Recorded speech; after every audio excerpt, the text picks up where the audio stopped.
Halo, perkenalkan nama saya Ratna Wijaykusuma, mahasiswa program Magister Manajemen Universitas Pelita Bangsa. Di kesempatan video ini, saya akan membahas terkait masalah kompensasi, insentif, dan tunjangan karyawan di dalam suatu perusahaan. Yang pertama, kita akan bahas kompensasi. Kompensasi adalah seluruh imbalan yang diterima karyawan atas hasil kerja karyawan sesuai dengan pengorbanan yang telah diberikannya kepada organisasi atau perusahaan tempat ia bekerja. Efek positif kompensasi pada organisasi atau perusahaan: yang pertama, mendapatkan karyawan berkualitas baik. Kedua, memacu pekerja untuk bekerja lebih giat dan meraih prestasi gemilang. Yang ketiga, memikat pelamar kerja berkualitas dari lowongan kerja yang ada. Yang keempat, mudah dalam pelaksanaan dalam administrasi maupun aspek hukumnya. Yang kelima, memiliki keunggulan lebih dari pesaing atau kompetitor. Jenis-jenis kompensasi yang diberikan pada karyawan: yang pertama, kompensasi langsung, yakni dalam bentuk uang seperti gaji, upah, insentif, dan bonus. Yang kedua, kompensasi tidak langsung, yakni dalam bentuk pelayanan terhadap karyawan untuk menciptakan kondisi kerja yang menyenangkan, seperti pembayaran upah untuk cuti, dental, tunjangan hari tua dan pengobatan, serta program layanan lain seperti rekreasi dan lain-lain. Yang kedua adalah insentif.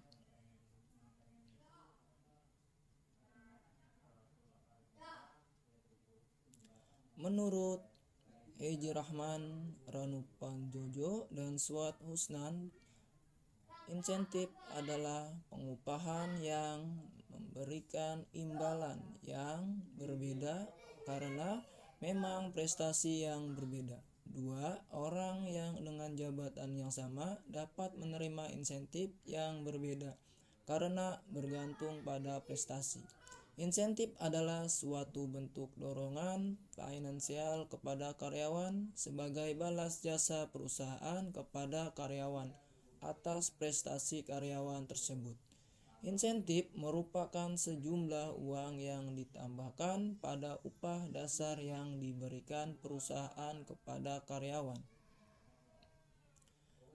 Menurut Pengabdian, insentif adalah kompensasi yang mengaitkan gaji dengan produktivitas. Insentif merupakan penghargaan dalam bentuk uang yang diberikan kepada mereka yang dapat bekerja melampaui standar yang telah ditentukan. Fungsi utama dari insentif adalah untuk memberikan tanggung jawab dan dorongan kepada karyawan. Insentif menjamin bahwa karyawan akan mengarahkannya usahanya untuk mencapai tujuan organisasi, sedangkan tujuan utama pemberian insentif adalah untuk meningkatkan produktivitas kerja individu maupun kelompok.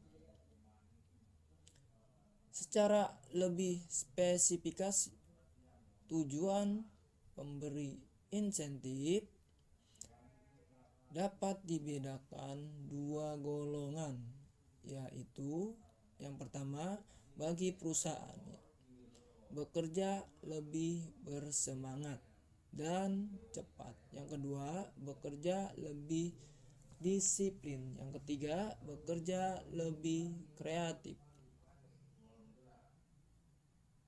Bagi karyawan, dengan adanya pemberian insentif, karyawan akan mendapatkan keuntungan.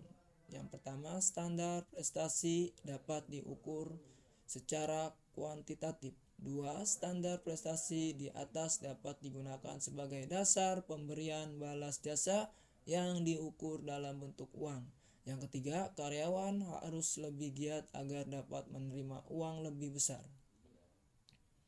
Jenis atau tipe insentif. Menurut Manulang, tipe insentif ada dua, yaitu financial incentive, merupakan dorongan yang bersifat keuangan yang bukan saja meliputi gaji-gaji yang pantas, tetapi juga termasuk di dalam kemungkinan memperoleh bagian dari keuntungan perusahaan, dan soal-soal kesejahteraan yang meliputi pemeliharaan, jaminan hari tua, rekreasi, kesehatan.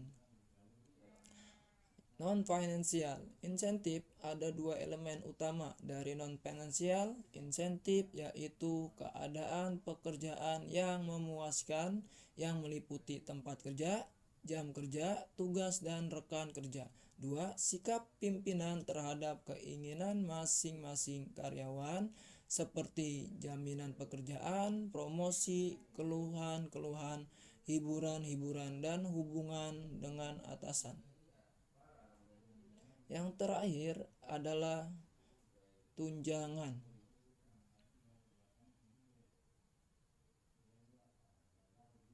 Tunjangan adalah setiap tambahan benefit yang ditawarkan pada pekerja atau karyawan pada tingkat tinggi seperti manajer senior. Perusahaan biasanya lebih memilih memberikan tunjangan lebih besar dibandingkan menambah gaji. Hal ini disebabkan tunjangan hanya dikenakan pajak rendah atau bahkan tidak dikenakan pajak sama sekali. Jenis-jenis tunjangan. Yang pertama, tunjangan wajib yang diharuskan oleh hukum, yaitu tunjangan pensiun. Yang kedua, tunjangan pengangguran. Yang ketiga adalah tunjangan karyawan. Yang keempat adalah tunjangan kesehatan. Yang kedua adalah tunjangan tidak wajib atau sukarela. Yang pertama, bayaran saat tidak bekerja. Yang kedua, cuti dibayar. Yang ketiga, cuti sakit dan jeda dibayar. Yang keempat, cuti panjang. Tujuan diberikan tunjangan menurut Simora. Tunjangan digunakan untuk membantu organisasi memenuhi satu atau lebih dari tujuan-tujuan berikut. Yang pertama, meningkatkan moral karyawan. Yang kedua, memotivasi karyawan. Yang ketiga, meningkatkan kepuasan kerja. Yang keempat, memikat karyawan-karyawan baru. Yang kelima, mengurangi perputaran karyawan. Yang keenam, menjaga agar serikat pekerja tidak campur tangan. Yang ketujuh, meningkatkan keamanan karyawan. Yang delapan, mempertahankan posisi yang menguntungkan. Yang kesembilan, meningkatkan citra perusahaan di kalangan karyawan.